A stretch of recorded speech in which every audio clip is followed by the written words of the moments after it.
他饿了2天没吃东西，却用最后的钱买了一根毛笔、1瓶墨水和100张纸，蹲在火车站的候车大厅，一笔一画地写起了寻人启事。渴了就拧开水龙头喝自来水，实在饿了就到路边吃别人的剩饭。女孩名叫魏敏芝，几天前她还是水泉村的一名小学代课老师，因为村里唯一的老师要请假回家照顾病危的母亲，于是村长就从附近村子找到了她。魏敏芝刚小学毕业，今年13岁。高老师认为她教不了孩子，便找到村长。可村长说跑了10几个村子，只有她合适，因为1个月只有50块，没人愿意来。高老师只好答应让她留了下来。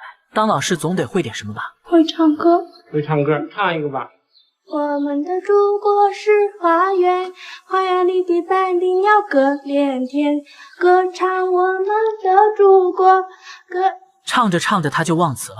虽然高老师不是很满意，但也没有办法，自己不在的这1个月，孩子们不能没有老师。他交给魏敏芝26支粉笔，除去周末1天1支刚好够用，因为这是学校最后1盒粉笔了。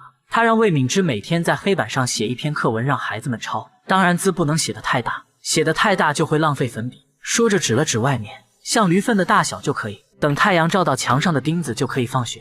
学校原本有40几个学生，4个年级的学生共用1间教室，住校的几个女生只能挤在1张床上，男生则把门板放在板凳上当床睡。因为穷，已经有10几个学生陆续辍学，如今只剩下28个。临走前，高老师反复叮嘱，千万别让班里的学生退学，等自己回来的时候，28个学生1个都不能少。只要把学生看住看好，赶我回来1个不好，我再给你加10个啊！就这样，魏敏芝成了孩子们的代课老师。可学生们因为他年纪小，根本不听他的，到了上课时间还在外边嬉戏打闹。魏敏芝管不了，也不想管他们，反正1个月后也是点人头拿工资，只要看好他们不乱跑就行了。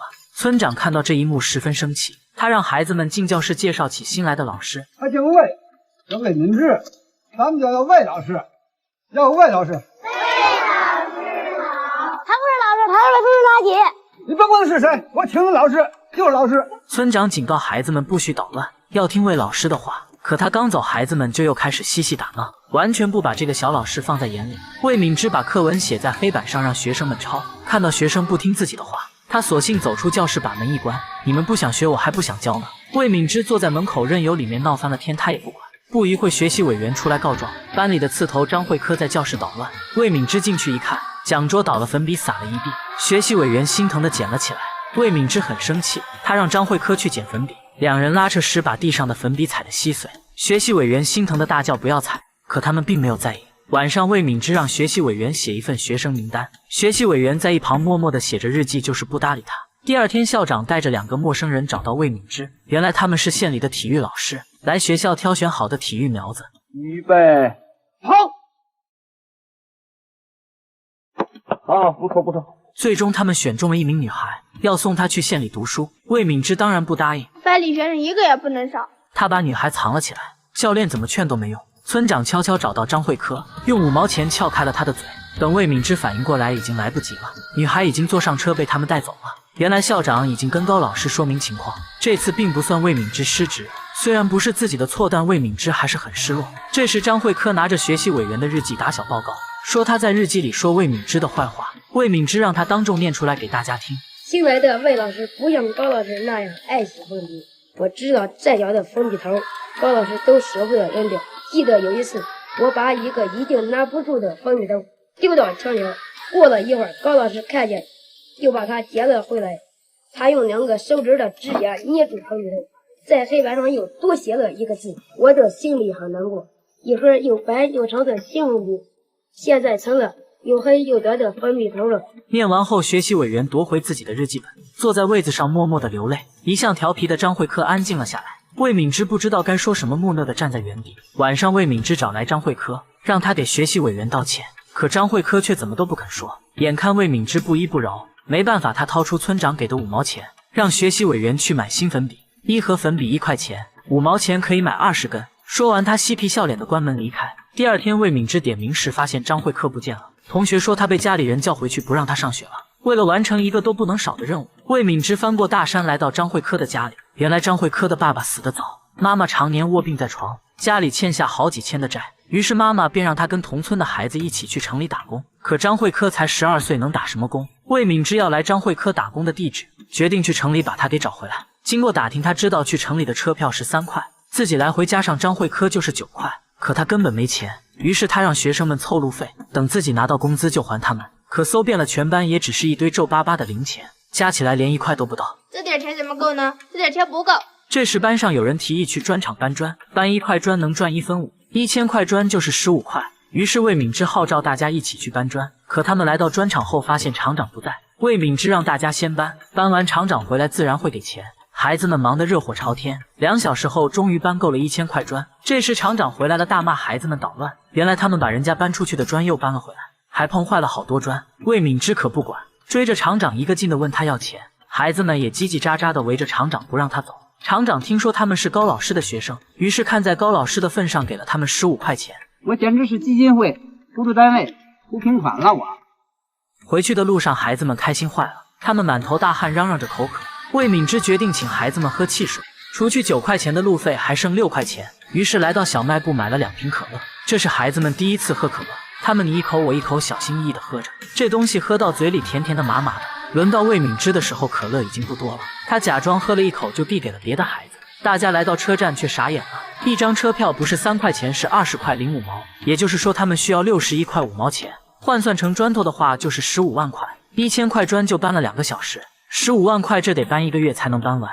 这时有孩子提议让魏敏之混车，大家一起来到车站帮忙打掩护，成功让魏敏之混上了去城里的车。可他们不知道售票员在车上还要检票，于是魏敏之在半路被赶下了车。他看了看汽车消失的方向，又回头看了看村子，一咬牙决定走路去县城。他走过平地，穿过山洞，从白天走到黄昏，路上有车他就招手，可没人愿意停下来。就这样一直走到天黑，终于他碰到一位好心的拖拉机师傅，愿意搭他进城。车开了整整1夜。第2天清晨，魏敏之来到了城里，这里的路很宽人很多，他四处打听，一路寻找，终于找到张慧科打工的地方。可张慧科并不在这里，同乡说张慧科来的时候就在火车站走丢了。魏敏之让他陪自己一起去找。不行，我还要干活呢，我一天挣2块钱呢。魏敏之答应给他2块钱陪自己去火车站。他们来到火车站四处寻找，可张慧科已经走丢好几天了，现在不一定会在火车站。这时他们听到火车站的寻人广播，于是来到广播台发寻人广播。广播员让他们在外面等着。同乡等了一下午，有些不耐烦了，于是便让魏敏之给钱走人。我跟你找了一天，又是火车站，又是跟你做广播，现在广播已经做了，一会儿他要来了，你给我钱，我要回去了。魏敏之说一定要找到张慧科才给，见他不给同乡就直接开抢。可魏敏之哪里是他的对手，最终同乡拿了钱，头也不回的走了。一直等到广播员下班，张慧科还是没有找到。广播员说丢了3天，应该是找不到了。魏敏之迷茫地站在人来人往的街头，突然他看到电线杆上的寻人启事，于是灵机一动来到文具店，用最后的6块5买了支毛笔、1瓶墨水和100张白纸，蹲在火车站的候车大厅写起了寻人启事。一写就是一个通宵，墨水没了就灌点水继续写，直到纸上的字淡的都看不见了。清晨，一个大叔拿起他的寻人启事，说他写的有问题。这怎么联系？电话号、订机号、手机，你什么都没有，怎么联系？他告诉魏敏之现在流行电视台的寻人启事，让他可以去试试。于是魏敏之一路打听来到了电视台，可因为没有任何证件和介绍信，魏敏之被拦在传达室门外。当得知他1分钱都没有，接待员更是毫不留情地说道：“1分钱没有带你进去干什么去？简直开玩笑！我就让你进去，你也解决不了问题啊！除非你是台长他们家亲戚。”从接待员口中得知台长戴着眼镜，魏敏之便开始守在电视台门口，看见戴眼镜的就追上去问：“你是不是台长？”可得到的回答都不是。直到晚上电视台关门，他也没找到台长。身无分文的他到路边吃别人的剩饭，才勉强填饱了肚子。没有钱，他只能睡在大街上。第2天，他继续来到电视台等台长。好心的员工告诉台长，有一个小女孩在门口找了你1天1夜。台长起身看到门口的魏敏之，他找来接待员询问情况。我们是按规章制度办事，我看他多少就有点病。那就叫人等1天半，什么态度你？台长严肃地批评了接待员，然后亲自把魏敏之接了进去。为了帮他找到张慧科，台长安排他上台里收视率最高的节目。面对镜头，魏敏之紧张的一句话也说不出来。主持人让他把摄像机当成张慧科，你对他讲讲心里话好吗？魏敏之想着这几天的遭遇，伤心的哭了起来。张慧科，你跑到哪儿去了？我都找了你3天了，你都快把我急死了。你怎么还不回来呀？